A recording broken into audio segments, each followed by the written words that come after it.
गणपतीपुळे झाल्यानंतर आम्ही आलो आहोत राजकोट किल्ला पाहण्यासाठी। तर हा किल्ला मालवण समुद्र किनाऱ्यावर असून छत्रपती शिवाजी महाराजांच्या इतिहासाशी जोडलेला महत्त्वाचा जलदुर्ग आहे। हा किल्ला मालवण येथे समुद्रकिनारी बांधण्यात आला। छत्रपती शिवाजी महाराजांनी सिंधुदुर्ग किल्ल्याच्या संरक्षणासाठी राजकोट, पद्मगड आणि सर्जेकोट असे किल्ले उभारले होते। राजकोट किल्ल्यावरून समुद्रमार्गावर लक्ष ठेवणे सोपे जात असे। सध्या येथे छत्रपती शिवाजी महाराजांचा भव्य पुतळा हे मुख्य आकर्षण आहे। पर्यटक येथे समुद्रदृश्य, इतिहास आणि फोटोग्राफीसाठी मोठ्या प्रमाणात येतात। किल्ल्याची वैशिष्ट्य म्हणजे समुद्रकिनाऱ्यालगत सुंदर बांधकाम, भव्य प्रवेशद्वार, शिवाजी महाराजांचा विशाल पुतळा, सूर्यास्ताचे अप्रतिम दृश्य आणि मालवण पर्यटनातील लोकप्रिय ठिकाण म्हणजेच सिंधुदुर्ग जिल्ह्यातील मालवण शहरातून हा किल्ला अगदी जवळ आहे। अखंड हिंदुस्थानाच्या मनावर राज्य करणाऱ्या या छत्रपती शिवाजी महाराजांचा हा पुतळा 91 फूट असा उंच आहे। दुपारी खूप ऊन होतं तरी पण आम्ही इथे आलो आहोत आणि चपला बाहेरच काढायच्या असतात। किती पण ऊन असलं तरी चप्पल आतमध्ये घेऊन यायचं नसतं। तर चप्पल काढून आम्ही मस्त हे जे आपले महाराज आहेत छत्रपती शिवाजी महाराज यांना बघायला आलेलो आम्ही। त्यांचा जो पुतळा आहे हुबेहूब असं वाटत होतं की महाराजच जसे आपल्यासमोर उभे आहेत। खरंच इतकं छान वाटलं ना, खूप बघण्यासारखं आहे। आणि या राजकोट किल्ल्यासमोरच म्हणजे समुद्राच्या मधोमध मालवण किल्ला पण आहे। तर हा मालवण किल्ला बघायला पण आम्ही गेलेलो। तर बघा ना किती सुंदर असं हे बनवलेलं आहे। म्हणजे सगळ्यांनी एकदा नक्कीच म्हणजे जाऊन हे बघावं, इतकं सुंदर हे दृश्य आहे। खरोखरच खूपच सुंदर आहे। लहान मुलांना तर तुम्ही नक्की घेऊन जावा। आपला जो इतिहास आहे तो लहान मुलांना पण शिकवा, म्हणजे त्यांनाही कळतील महाराज हे काय होते। इथून पुढे आम्ही गेलो सिंधुदुर्ग जिल्ह्यात मालवण येथे असलेला म्हणजेच समुद्राच्या मधोमध म्हणजे हा किल्ला अरबी समुद्रातील छोट्या बेटावर बांधलेला असून छत्रपती शिवाजी महाराज यांना मराठा आरमार मजबूत करण्यासाठी बांधला होता। सिंधुदुर्ग किल्ल्याचा इतिहास म्हणजे किल्ल्याच्या बांधकामास इसवी सन 1664 मध्ये सुरुवात झाली। तर आता इथून ना बोटीतून आपल्याला ते घेऊन जातात। तर इथे तिकीट काढायचं पण आहे। म्हणजे एका व्यक्तीचं 100 रुपये तिकीट लागतं। तर प्रत्येकाचं 100 रुपये तिकीट काढून आम्ही बोटीमध्ये बसलो। 10 मिनटातच तिथे म्हणजे पोचतो आपण। फक्त थोडंसं म्हणजे बोट थोडी अशी हलते, लाटा वगैरे येतात। तर खूप असं वेगळं म्हणजे अनुभव आहे, छान वाटतं असं हे बोटीमध्ये बसून। आपल्या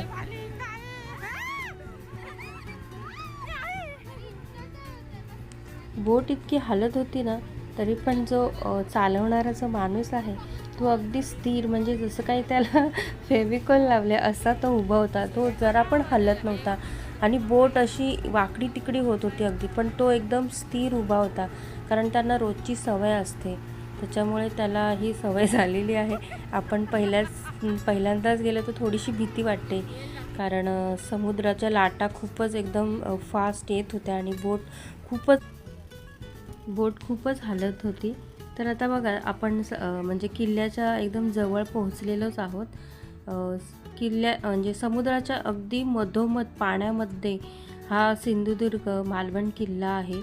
तर ह्या किल्ल्यावर आपल्याला प्रवेश करायला बोटीतूनच यावं लागतं। आणि आता हे मोठं असं प्रवेशद्वार आहे किल्ल्याचं। एकदम असं भव्य असे ह्या भिंती बांधलेल्या आहेत, म्हणजे समुद्राच्या किती पण लाटा आल्या तरी ह्या भिंतींना काही एक फरक पडत नाही।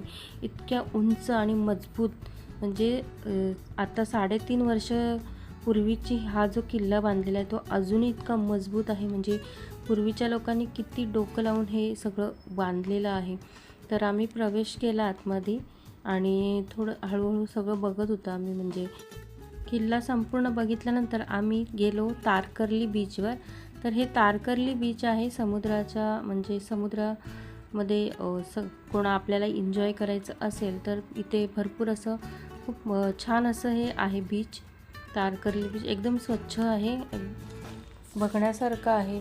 तर आम्ही तिथे संध्याकाळपर्यंत होतो अगदी दिवस मावळेपर्यंत, म्हणजे संध्याकाळी 7 वाजल्यानंतर जो सूर्यास्त झाला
खूपच छान ही मालवणची पिकनिक होती आमची. आणि या तारकर्ली बीचवर तर एकदम मस्त, म्हणजे एकदम खूपच छान आहे बघण्यासारखं. खरोखर बोलतात कोकण म्हणजे एक स्वर्गच आहे. तर सूर्योदय झाल्यावर बघा ना, मी फोटो वगैरे काढले.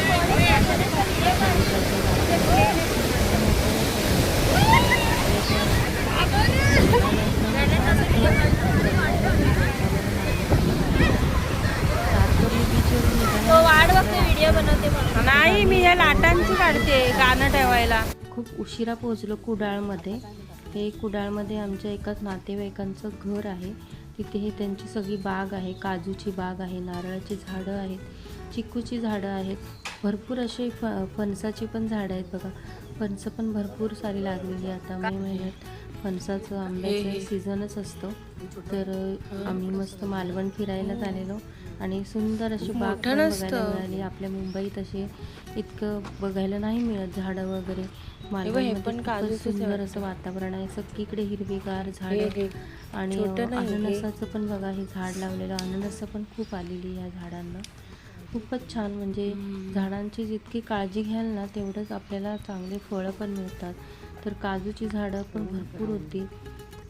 तर हे बघा ना, मस्त अशी वेगवेगळी झाडं. आणि या झाडाच्या इथे बघा वारूळ पण किती मोठं बनवलेलं होतं. काजूचं झाड आहे भरपूर प्रमाणात. म्हणजे आम्ही खूप मज्जा केली. कोकणातला जो रानमेवा आहे, जांभूळ, करवंद, फणस, आंबे भरपूर प्रमाणात खायला पण मिळाले, अगदी ताजी.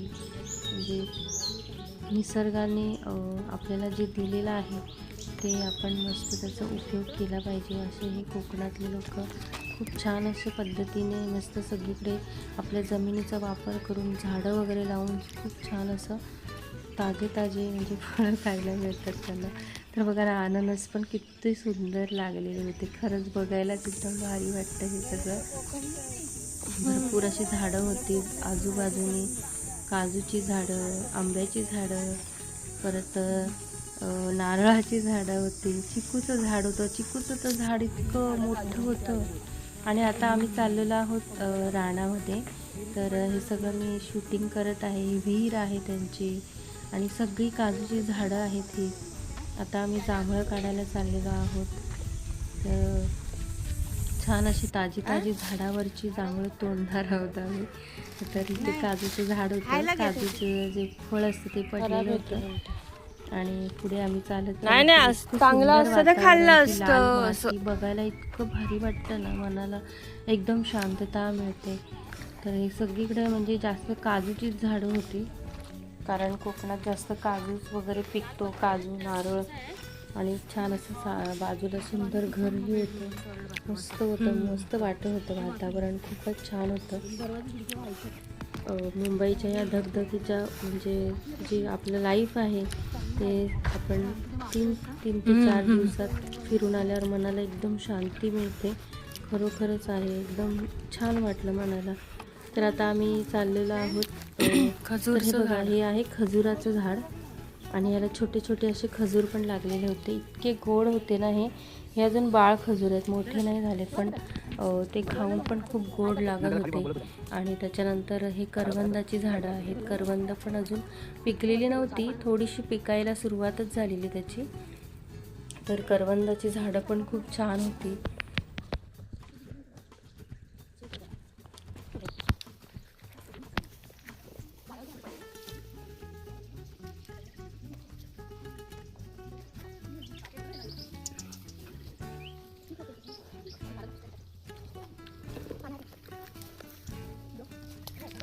तर हे बघा, मस्त अशी करवंद पण लागलेली आहेत. काही पिकलेली आहेत, काही कच्ची आहेत.